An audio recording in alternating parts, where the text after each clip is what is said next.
Je ne comprends pas qu'on continue à domestiquer des éléphants sauvages par la violence, tout en cachant la réalité aux touristes et aux spectateurs et en leur faisant croire qu'ils sont bien traités.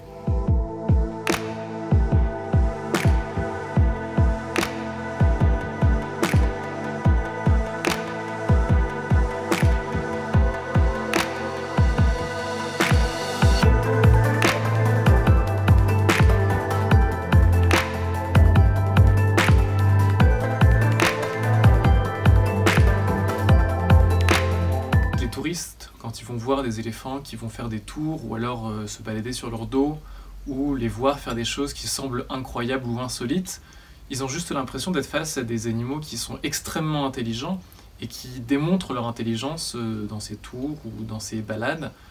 Sauf que le problème, c'est que, effectivement, les éléphants sont des animaux très intelligents, mais c'est surtout des animaux extrêmement sauvages et très dangereux. Un éléphant n'obéit pas, il se soumet. C'est-à-dire qu'en fait, pour dresser un éléphant, on utilise ce qu'on appelle le dressage par anéantissement. En pratique, comment est-ce que ça fonctionne? Souvent, les dresseurs utilisent une pioche qu'ils appellent le bull hook, et en fait, ils frappent l'animal à répétition sur des zones sensibles pendant des jours, un animal qui est à la fois affamé, assoiffé et enfermé, et ensuite, l'éléphant fera tout, obéira à n'importe quel ordre, pour que ces blessures qu'il a reçues pendant le dressage ne soient pas réactivées par de nouveaux coups sur ces mêmes zones sensibles. Généralement, ce sont des zones où la peau est plus fine, parce que la peau de l'éléphant est très épaisse, qui se situent derrière les oreilles, derrière les genoux, mais ce sont aussi des zones que les touristes ne voient pas généralement, et donc qui permettent de camoufler les blessures. C'est compliqué de reconnaître un éléphant qui est torturé, mais il y a plusieurs... En fait, c'est un faisceau d'indices qui peut permettre de voir qu'une situation est problématique et que l'éléphant est très probablement torturé. Déjà, les éléphants peuvent avoir des mouvements frénétiques quand ils sont malheureux, ça s'appelle des stéréotypies. On voit souvent l'éléphant se balancer.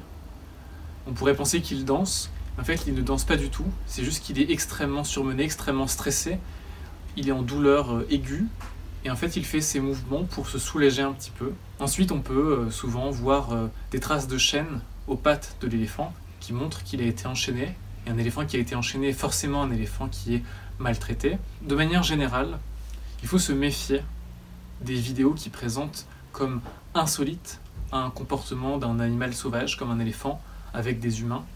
Souvent, dans la plupart des cas, cet animal est un animal qui a été torturé pour qu'on puisse voir cette vidéo.